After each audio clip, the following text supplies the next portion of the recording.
Hello there and welcome to the Card Grotto. Today I'm doing some distress ink smooshing, creating an ocean scene with the new release from Reverse Confetti. So let's get started with the background. This is the Reverse Confetti Circle of Waves confetti cut, and you can use it in lots of different ways, I think. But I wanted to cut it from some watercolour cardstock and do some ink smooshing on the background. So I'm just keeping that there on my cutting plate so that I know which is the top and which is the bottom. But you can have it either which way up you wanted to. So I'm starting off by adding some distress sprays onto my craft sheet here. I've been experimenting with distress sprays recently, really enjoying using them. And so I wanted to do it for the ink smooshing technique here, but you can absolutely use ink pads, and I do use that a little bit later on. So I'm starting off with the Salvaged Patina colour, and I just sprayed that down onto my craft sheet and then smooshed the piece of the watercolour paper down into it. Next I'm using the Peacock feathers colour. This is just a little bit darker. I am trying to leave some white areas. So in the ocean, you know, like when the waves kind of crash together, you get kind of like bubbles and sort of more white areas, and that's kind of the look I'm going for here. I'm going to add a little bit of blue onto this, kind of more of a blue tone rather than an aqua tone, and that's with the Tumbled Glass Distress Oxide ink. I really love these Oxide sprays if you want to have kind of layers of colour. What I usually do with ink smooshing is that I do one kind of colour and then I would dry it and then I would do another one over the top.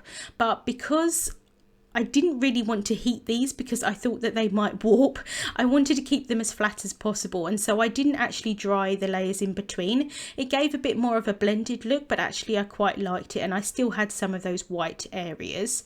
So for this layer here I've used Broken China, Peacock feathers and the Tumbled Glass again. For this one I'm going a little bit darker, and this is Mermaid, Lagoon, Peacock feathers, and then I use Salty Ocean Distress Oxide ink. And I like the oxides because they have got that pigment property. You can add them over the top of darker shades and they'll still show up, which is really nice. So I do quite like to combine the spray stains with the oxide sprays. And then for the last layer of the sea portion, I'm using Mermaid, Lagoon, Chipped Sapphire and Salty Ocean again. So I want this one to be a little bit darker, going more towards the bottom of the ocean. And then for the last layer I'm going to use some distress inks because I don't have any sprays in these brown colours, and this is for the kind of seabed. So I'm using Antique Linen first. This is quite a light colour and that just doesn't do a whole lot for the panel here. So I'm going back in with the Gathered Twigs, and I haven't actually kind of wet that one because my piece is still so wet I didn't really need to. And then I also used Walnut stain as well, and then I wanted to have a little bit of white area, so I'm going to use the Picket fence spray stain, and I'm literally just kind of spraying that onto the mat, and then the overflow of the spray is going to go onto that piece.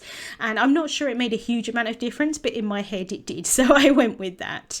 Next I'm going to stamp out my images from the Reverse Confetti Oceans of Love set. I absolutely adore this set. As soon as I saw it, I loved sea turtles. They always remind me of the film Finding Nemo, and I don't know why, I just think they're like happy swimming along in the ocean. I'm sure these days with the environmental issues and things they're not so happy, unfortunately, but I always think of them as like, hey dude, you know, like in the film and everything. I love them. So I'm stamping those down onto some white cardstock with Memento Tuxedo black ink. I do find that Reverse Confetti stamps stamp really well out of the packet, but I am just going to double stamp those just so that I get a really nice dark outline. Next, I'm colouring in the images with Copic markers. I will have the colours listed on the screen here and also over on my blog as well. I'll be honest with you, this is just very simple Copic colouring, but I'm using some BGs for the shell. This is BG78, BG75 and BG71. And then I do go in with the YG01, which is one of the colours that I'm using for his head and his flippers. And so that's just going to brighten up the shell a little bit. It does kind of wash away some of the colour underneath, but that is kind of really what I wanted it to do as such. So I'm just going over the kind of patterned portions of his shell here with that YG01.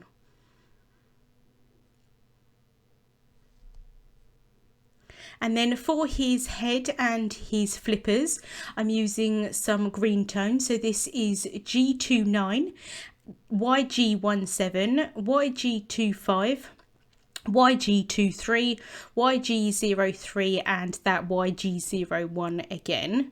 So I always colour darkest to lightest. That's personally just how I like to colour. I do find that I get a really nice blend that way, and usually it's because I want my lightest shades to stay really light. It's really difficult to keep light shades light. So if you go over them multiple times, obviously they get darker and darker and darker. You can always make something darker, but it's very difficult to make something lighter. So that's why I like to work from darkest to lightest, because if the lighter shades lighten up the darker areas, I can just go back in and add more darker areas. But if I darken the lighter areas, it's very difficult to make them lighter. So that's personally just how I like to colour.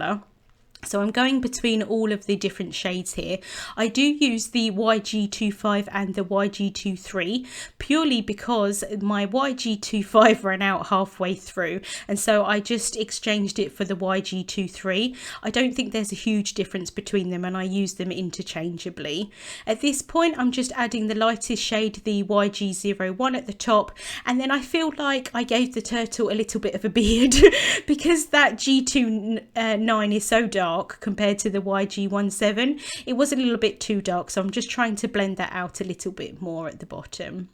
For the starfish, I'm using YR27, YR24 and YR21. So again, going in with my darkest shade and then blending that out with the mid-tone shade and then going in with the lightest shade. And for this, I do add 2 layers onto it. I wanted the darker colours to be a little bit more dark. So just going back over those. Then for the bubbles, I'm using BG13, BG11 and BG10. And I'm just adding the darkest shade into the kind of bottom left hand corner, and then I kind of work my way around, and I do add the BG10 kind of all the way around so that I'm leaving a little white highlight right in the middle of the bubble. And then for the seaweed, I'm using G46, G82 and G40. The G40 is quite a bit lighter than the other colours, so I do go in and add quite a few different layers of that to actually blend the colours together. And then after I'd finished colouring, I did see that I went over the lines a little bit, so I used the colourless blender just to kind of push those back in. I did see that I went over the lines slightly on the turtle's head as well, on the kind of right hand side, and so I'm going to try and correct that a little bit later. But sometimes with the colourless blender it can make dark colours look worse, and so it's sometimes best to use a different method to cover that up. So I'm using the coordinating confetti cuts here just to die cut those out. So I've placed them over the top of the images, held them down with some low tack tape, and then run that through my die cutting machine, and I can just remove that tape here and the images. And then I'm going to assemble that circle piece here. You can just adhere them directly onto your card base, or however you want to kind of add them on with some foam tape or anything like that. But I decided to add the layers onto some printer paper and then cut that out so that I've got one whole kind of panel. So I'm just using some tape runner here and some barely art glue just to stick those pieces down.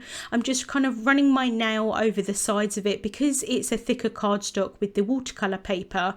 Sometimes you get those kind of fuzzy bits, so I'm just kind of trying to remove those and then just placing all of those pieces down. And I find that this was an easier way for me to add this panel onto my card so that I could get it exactly how I wanted it to be, like in the kind of like turned the right way, I suppose, being a circle. So just using my scissors, and I'm kind of undercutting that printer paper a little bit. I'm not going to pop this up on foam tape, so I didn't need anything sturdy. I just wanted it to kind of be as one. So I'm using the ATG adhesive there again and that Burley art glue just to stick that down onto my card base. And my card base is 4 1/4 inches by 4 1/4 inch square card base made from white cardstock. And then I can add some foam tape onto the back of the turtle here, and then I also add foam tape onto the starfish as well, but I'm going to stick the bubbles and the seaweed down flat. So I do like to add quite a bit of foam tape onto the back of my images just to make sure that they don't kind of crush if they go through the post or the mail, depending on which country you're in to what you call it. So then I can add some Burley art glue onto the back of the seaweed here, and then remove the backings off of that starfish and place that down next to the seaweed at the bottom. And then before I stick down my turtle, I want to add my sentiment on. This is from the Oceans of Love set, and I've stamped it down onto some black cardstock with Versamark ink, and then heat embossed that in white embossing powder. And then I just cut that out with a strip, into a strip I should say. I've added some foam tape onto the back of that, and then I can use a T-square ruler just to make sure that I get that straight. And then I know where I want my turtle to be then once the rest of the elements are on the card. So I can remove the backings off of the foam tape here on the turtle, and then I can place him down sort of more towards the top middle of the card. And then I can just use some Burley art glue to stick the bubbles down flat.